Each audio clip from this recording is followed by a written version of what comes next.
Mungkin gue banyak sekali melihat teman-teman bilang bahwa di bubble kemarin juga buktinya Lakers menang kok gitu. Akhirnya Lakers ke final dan eventually mereka jadi juara di bubble.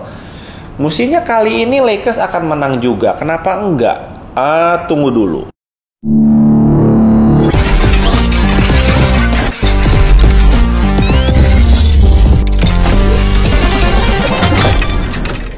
Oke, di episode 70 ini gue mungkin akan membahas quick preview untuk series yang akan berlangsung besok, Lakers dan Denver Nuggets. Untuk series antara Celtics dan Miami Heat kita akan bahas secara khusus di episode 71, di episode selanjutnya yang pasti akan gue take besok juga.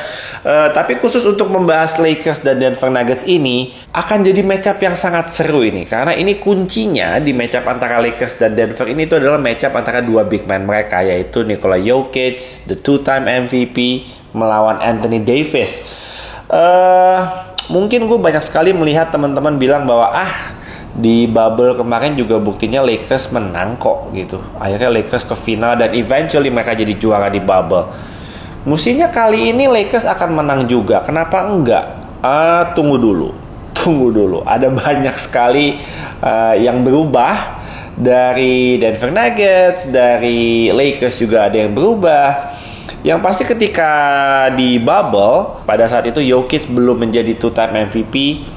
Dia he was a rising stars back then. Kita tahu potensinya dia segede apa. Tapi sekarang kita akan melihat nanti Jokic yang sudah menjadi two-time MVP, sudah ngegendong sendirian di playoff pernah juga. Nggak ada Jamal Murray, nggak ada MPJ pernah.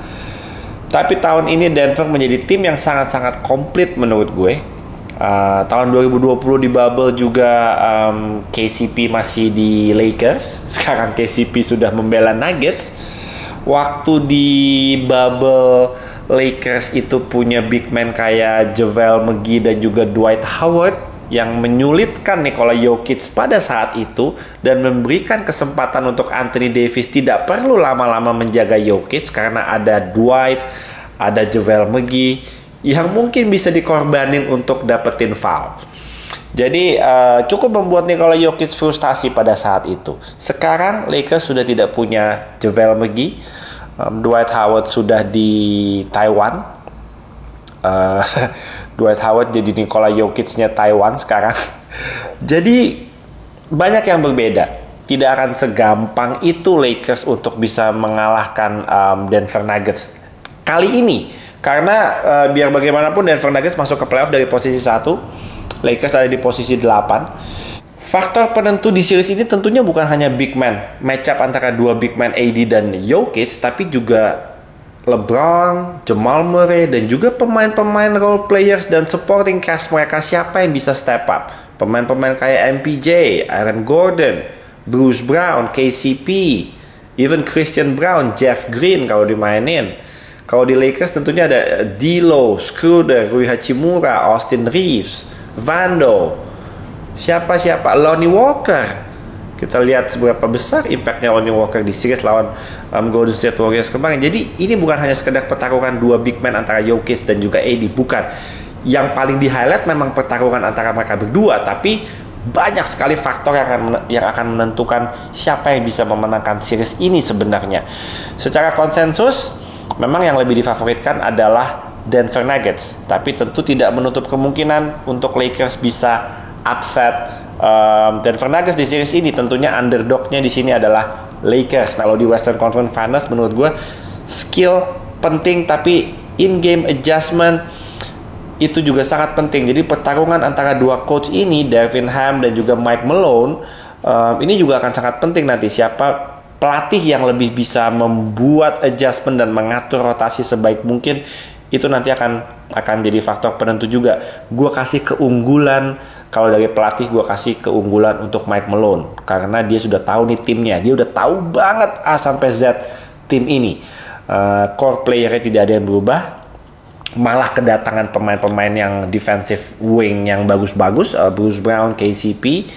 Gue suka dengan amunisi yang dimiliki sama Denver Nuggets.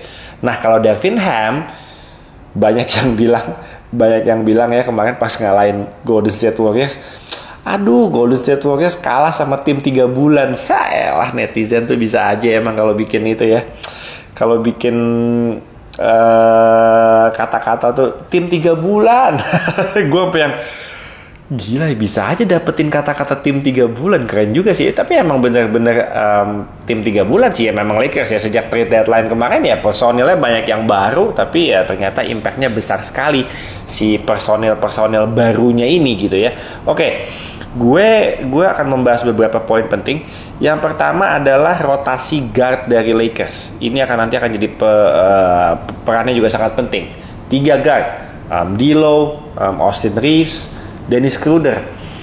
Kalau Dennis Schroeder yang ditaruh di starting lineup, tentunya Dennis Schroeder yang akan menjaga dan bertugas untuk men-slow down Jamal Murray. Kalau ternyata Lakers memasukkan Vando, makanya Vando nanti akan ditugaskan untuk men-slow down Jamal Murray seperti yang dia lakukan ke Steph Curry kemarin. Jadi nanti kita lihat Darvin Ham akan memainkan rotasi line-up-nya seperti apa. Yang bertugas untuk menjaga Jamal Murray bisa jadi Schroeder, bisa jadi Vando. Kalau D'Lo, D'Lo saya tutup mata aja kalau D'Lo lah. Kalau ngomongin defense ya, kalau offense he is a really good offensive guard. Oke. Yang kedua, kunci buat Lakers adalah membuat MPJ, Jamal Murray dan juga Nikola Jokic harus bermain defense. Itu salah satu kuncinya. Mereka harus dibikin capek. Kalau mereka nggak dibikin capek, ya udah keenakan. Kayak kemarin di series lawan Phoenix Suns gitu ya. DeAndre Ayton nggak ngapa-ngapain. DeAndre Ayton itu sama sekali nggak ngancem sama sekali. Paling cuma sesekali shoot mid range dari free throw line dan lain-lain. Nggak ada dia main post up di dalam gitu. Paling a simple hook shot yang gampang sekali di defend dan di contest sama Nikola Jokic. Nikola Jokic nggak kecapean sama sekali menurut gue di series lawan Phoenix Suns kemarin. Jadi menurut gue dia masih secara tenaga, energi masih sangat-sangat kalau baterai tuh bisa dibilang mungkin masih 80-85% gitu ya, masih kuat lah sampai sekarang. Di series ini nggak ada harapan lain selain Lakers bisa membuat Jamal Murray, MPJ dan juga Nikola Jokic harus benar-benar bermain defense, harus dibikin capek. Nanti kita akan lihat seperti apa yang akan dilakukan sama Lakers. Oke, gue melihat juga Lakers itu adalah the best defensive team, sementara Denver Nuggets itu adalah the best offensive team. Jadi ini berkebalikan, yang satunya offense-nya paling bagus, yang satu defense-nya paling bagus. Lakers juga adalah tim dengan interior defense paling bagus. Jadi akan menarik nanti kita lihat bagaimana mereka bisa meng-contain Nikola Jokic di dalam. Karena serba salahnya menjaga Nikola Jokic. Kalau nggak di double team, dimainin one on one, ya susah juga. Kalau dikasih double team, Nikola Jokic itu adalah pemain big man dengan passing yang salah satu passing big man yang terbaik di NBA. Bukan salah satu passing big man terbaik, passing big man terbaik di NBA. Udah nggak bisa didebat itu. Jadi serba salahnya buat Lakers adalah kalau di double team akan ada teammate-nya dia yang kebuka. Akan ada cutter, ada yang melakukan cutting pemain kayak MPJ, Aaron Gordon, KCP bisa, Bruce Brown sering sekali cutting. Dan Nikola Jokic sudah tahu banget mesti passingnya gimana. Itulah nanti kita lihat bagaimana skema defense yang akan dilakukan oleh Lakers, terutama dalam berusaha untuk menjaga Nikola Jokic. Karena kalau disuruh jaga AD terus ya AD bisa kena foul trouble dengan cepat. Karena Nikola Jokic juga kan suka nyari foul juga, dan dia footworknya sangat bagus, post move-nya juga sangat bagus gitu, finishingnya sangat bagus. Dia bisa bermain post move dengan power, dia bisa menjadi Dirk Nowitzki dengan one-legged floater, mid range dan lain-lain, spin move, lengkap lah. Kalau ngomongin Nikola Jokic, dia bisa average 30 poin triple double bro. Pas di series lawan Phoenix Suns kemarin kurang jago apa? Pertanyaan terbesarnya buat Lakers nanti adalah Nikola Jokic ini mau diapain? Mau dibiarin dia nge-score terus? Udah biarin aja Nikola Jokic nge-score terus. Yang penting teman-temannya nggak bisa ngapa-ngapain. Nanti kita lihat lah bakal seperti apa treatment yang dilakukan sama Lakers untuk Nikola Jokic. Gue percaya kalau Jamal Murray itu bisa di slow down sama Schroeder sama Vando. Gue percaya itu. MPJ gue belum tahu seberapa reliable-nya dia, seberapa bisa diandalkannya dia untuk bisa bermain konsisten di series melawan Lakers ini. Tapi hopefully dia bisa. Aaron Gordon kita tahu akan menjadi main defendernya LeBron James. Kita tahu nanti akan terjadi matchup yang sangat keras dan sangat-sangat fisikal antara dua pemain itu, Aaron Gordon dan juga LeBron James. Itu matchup yang sangat menarik untuk kita saksikan nanti. Oke, PR buat Denver Nuggets tentunya adalah bagaimana mencegah Lakers untuk score in transition, LeBron in open court. Karena menurut gue transisi defense-nya Denver Nuggets itu nggak terlalu bagus. Sedangkan Lakers transition offense-nya itu adalah salah satu yang terbaik di NBA. Mereka suka bermain cepat. LeBron kalau udah going downhill itu udah benar-benar susah buat di stop. Transisi offense-nya Lakers salah satu faktor yang membuat mereka kemarin menang di series melawan Golden State Warriors juga. Kita lihat nanti bagaimana Denver bisa nge-stop Lakers supaya nggak terlalu banyak poin yang dicetak dari transition offense. Sedangkan Denver itu lebih suka main half court offense. Denver Denver itu sangat-sangat suka bermain dribble handoff. Mereka sangat suka bermain pick and roll, two-man game, two-man action antara Jamal Murray dan juga Nikola Jokic. Itu adalah kekuatannya mereka. Jadi kita lihat nanti bagaimana Lakers harus berusaha keras untuk bisa nge-stop semua pick and roll action, dribble handoffs, two-man action antara Jamal Murray dan juga Nikola Jokic. Bagaimana defender Lakers bisa menutup semua gap dan passing lane yang nantinya akan berbahaya. Itu nanti akan kita lihat besok mulai dari game 1 nih. Makanya gue penasaran banget nih. Skema defense, skema offense masing-masing tim ini nanti bakal seperti apa, itu masih bikin gue penasaran. Oke, mungkin kalau ditanya wildcard ya, wildcardnya untuk Denver Nuggets menurut gue adalah Michael Porter Jr. Kalau dia bisa konsisten di series ini, menurut gue dia akan jadi X factor yang sangat-sangat penting untuk Denver Nuggets. Kalau untuk Lakers sih mungkin lebih ke bench production ya. Bench production mereka akan sebagus apa? X Factor mungkin bisa jadi Lonnie Walker, bisa jadi Rui Hachimura, bisa jadi Austin Reeves. Banyak sebenarnya X Factor yang bisa diandalkan diharapkan lah dari Lakers. Kalau di Denver selain MPJ mungkin ada KCP, ada Bruce Brown juga. Bruce Brown man, setiap kali dia ada di lapangan good things happen buat Denver Nuggets. Begitu juga dengan KCP sebenarnya. Ini bakal jadi series yang menarik. Sangat-sangat menarik. Tentunya Denver Nuggets punya home court advantage. Game 1 dan kedua akan dimainkan di Denver. Nggak gampang main di kandang Denver. Denver belum pernah kalah di playoff kalau main di kandang. Lakers juga belum pernah kalah di playoff kalau main di kandang. Jadi ini dua tim yang sama-sama kuat di kandang. Kalau ternyata mereka hanya menang di kandang dan semua tim kalah di away, ya berarti yang menang series ini adalah Denver Nuggets in 7. Sesuai dengan prediksi banyak pengamat sebenarnya memprediksikan bahwa Denver yang akan menang series ini. Ada yang memprediksikan Denver akan menang dalam 5 games. Ada yang memprediksikan Denver menang dalam 6 games. Ada juga dalam 7 games.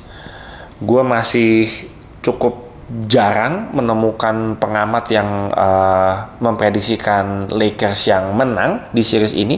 Di atas kertas memang kita lihat Denver ini adalah tim yang sangat-sangat komplit. Dan apakah ini akhirnya Nikola Jokic bisa benar-benar dapetin respect nih dari semua orang yang benar-benar nganggap remeh Denver dan nganggap Denver tuh yang ini first seed juga nanti akhir ujung-ujungnya kalah, nggak akan ke final. Gue rasa it's gonna be a statement series buat Denver Nuggets untuk membungkam semua mulut orang-orang itu dan menganggap Denver ini benar-benar tim yang kuat gitu ya, yang benar-benar siap untuk konten menjadi juara. Posisi 1 menurut gue mereka nggak dapetin posisi 1 itu dengan hoki atau apa, mereka memang kuat dan untungnya mereka sehat. Sepanjang musim ini untungnya mereka sudah full tim dan sehat gitu ya. No one can stop Jokic. Gue rasa Lakers pasti tahu itu, karena kalau di 2020 tadi gue udah sempat bahas ada Dwight, ada McGee yang bisa dikorbanin dan bisa membuat Jokic juga frustasi. Ini selain AD, gue nggak tahu deh, mesti di double team sama siapa. Kalau di double team juga nanti pasti ada plus minusnya.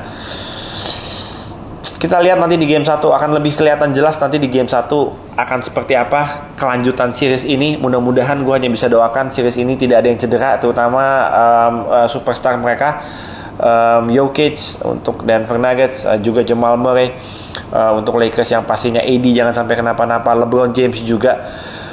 Balik ke prediksi tadi, mungkin 8 dari 10 pengamat akan memprediksikan Nuggets yang menang. Kita tahu pasti Shannon Sharp pilih Lakers sudah pasti. Tapi gue lihat banyak sekali akun-akun Instagram berdasarkan melihat semua statistik, analytics, kedalaman tim dan juga kekuatan dan kelemahan masing-masing tim ini. Di atas kertas Nuggets yang harusnya menang series ini, apalagi mereka punya home court advantage, mereka posisi 1 juga. Gue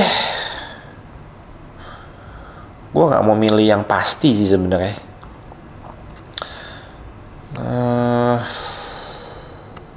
Ya kalau mau aman sih pilih Nuggets ya, itu pilihan aman. It's a really safe pick untuk milih Nuggets. Gue nggak suka milih yang aman sih sebenarnya. So I'm gonna go with the Lakers. Somehow momentumnya sekarang lagi kuat sekali Lakers. Kalau ditanya apakah mereka bisa untuk menang series ini, kenapa tidak bisa gitu loh. Walaupun chance-nya kecil, tapi I still like the chances. Tim yang ada LeBron James selalu punya chance. As long as lu punya LeBron James, gue rasa chance itu akan selalu ada. Jadi gue akan memilih jalan yang sulit. Kalau mau aman saya pilih Denver in 6. Tapi gue nggak mau memilih yang aman. Gue berharap Lakers bisa menuntaskan perjalanan yang sangat-sangat amazing mereka sejauh ini untuk tidak stop di Conference Finals dan melanjutkan langkah mereka ke babak final. Nanti kalau di final masalah juara atau tidak kita bicara di lain episode. Tapi gue berharap Lakers bisa ke final bukan hanya berdasarkan kemauan atau apa, tapi gue melihat juga secara komposisi pemain, secara kekuatan tim. Mereka adalah tim dengan defensive rating terbaik di NBA, di playoff juga, defense wins championships. Jadi faktor-faktor itu yang membuat gue tetap merasa Lakers punya kesempatan, dan sekecil apapun kesempatan itu, gue akan bertaruh untuk LeBron James untuk bisa ke final. Simply because of LeBron James. Gue rasa dia punya extra motivation untuk bisa membawa Lakers nggak cuma sampai di sini tapi bisa ke final. Tentunya akan bergantung dengan kesehatan AD dan bagaimana pemain-pemain lain bisa step up. Tapi kunci yang paling penting adalah kalau Lakers mau bisa menang at the end of the day, gue rasa mereka harus menang 1 di Denver. Kalau di game 1 dan game kedua Lakers tidak menang 1 pun dan Denver menang 2 game pertama, gue nggak melihat Lakers bisa menang di series ini. Tapi kalau Lakers paling tidak bisa colong 1 game di Denver, boleh di game 1 boleh, di game kedua boleh, yang penting colong 1 game, gue suka dengan chance Lakers untuk bisa melaju ke babak final. Kuncinya ada di game 1 dan game kedua. Kalau di game 1 dan game kedua Denver merajalela, Jokic merajalela, Lakers gak tahu cara stop Jokic, dan pemain-pemain lain Denver juga bisa step up dan nyala semuanya, kelar man Lakers man. So it can go both ways lah. Denver tentunya adalah favorit dan pilihan yang aman. Mereka jelas difavoritkan untuk menang. Game 1 besok mereka difavoritkan 5-6 poin kalau nggak salah ya. Di game-game selanjutnya juga harusnya mereka akan tetap jadi favorit juga untuk bisa memenangkan pertandingan itu. Jadi kita lihatlah nanti kuncinya di game 1 dan game kedua, apakah Lakers bisa nyolong di Denver atau enggak. Kalau Denver menang di kandang terus, Denver bakal menang series ini. Kita masih harus lihat dan monitor terus bagaimana perkembangannya. Oke, semoga sehat ya dua tim ini, nggak ada yang cedera. Please banget jangan sampai ada yang cedera. Oke, good luck buat Laker Nation, good luck buat fans-fansnya Denver Nuggets. It's gonna be a tough physical series tentunya, tapi ini bukan hanya masalah skill, ini masalah mental dan adjustment dari masing-masing pelatih. Kita lihat siapa yang bisa keluar sebagai pemenang. Menurut teman-teman siapa yang bakal lolos? Tulis di kolom komen, kita diskusi bareng, dan kita jumpa lagi di episode Ngobrol NBA selanjutnya. I'm out.